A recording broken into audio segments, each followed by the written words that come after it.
Eventually, we are going to make our way out of this crisis and life will get back to normal.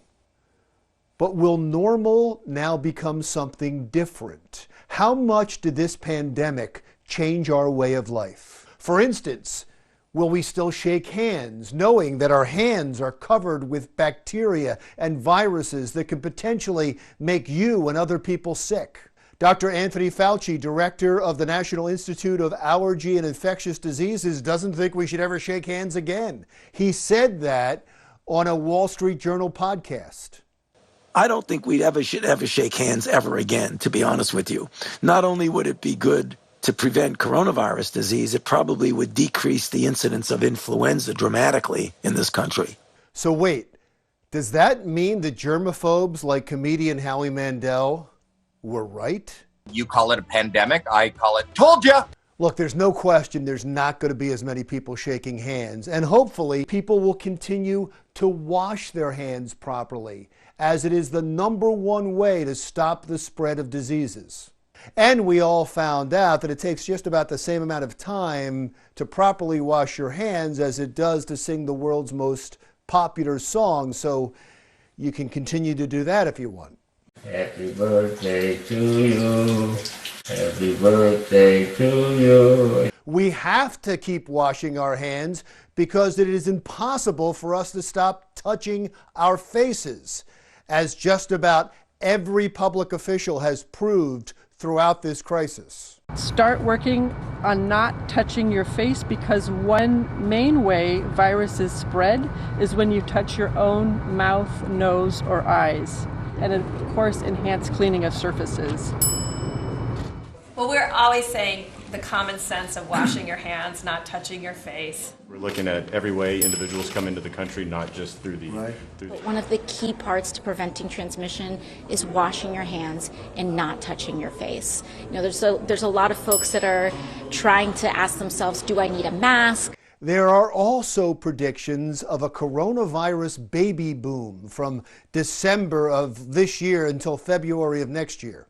And although this would be a happy ending to an otherwise tragic story, most people think it's probably not going to happen.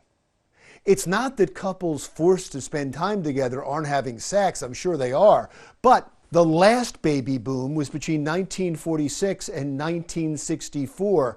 The country was in the middle of post-war euphoria and optimism, and the economy was booming.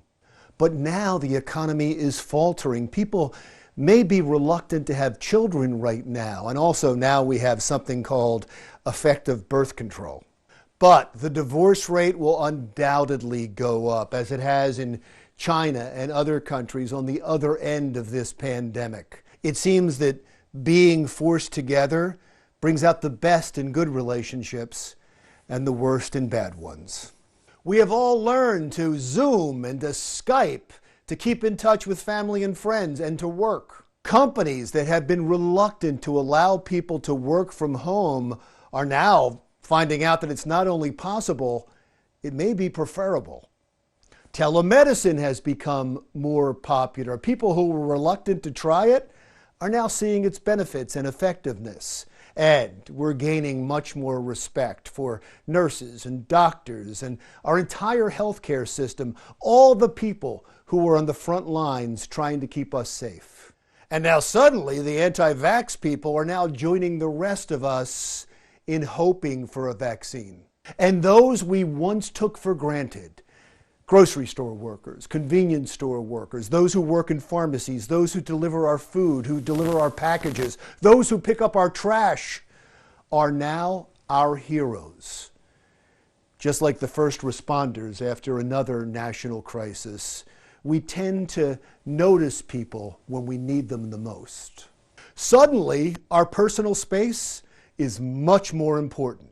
And we have new terms like social distancing and self-quarantining. And that makes city living, where people are crammed into streets and high-rises, less desirable.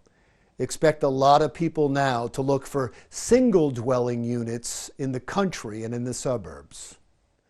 And expect a new nationalism in America. Our goods should be manufactured here, as it is dangerous to rely on other countries for our medicines and our essential materials. And travel is going to change. I don't expect people to be booking cruises anytime soon, and the air travel industry I don't think is ever going to fully rebound. Expect more people to start taking road trips across America. But most importantly, we've been talking about a potential pandemic forever. Now it's not just a potential, it's here. We need to refocus attention and resources to be ready for the next one, because the next one is coming. That's the new normal. I'm Larry Mendte. Talk again soon.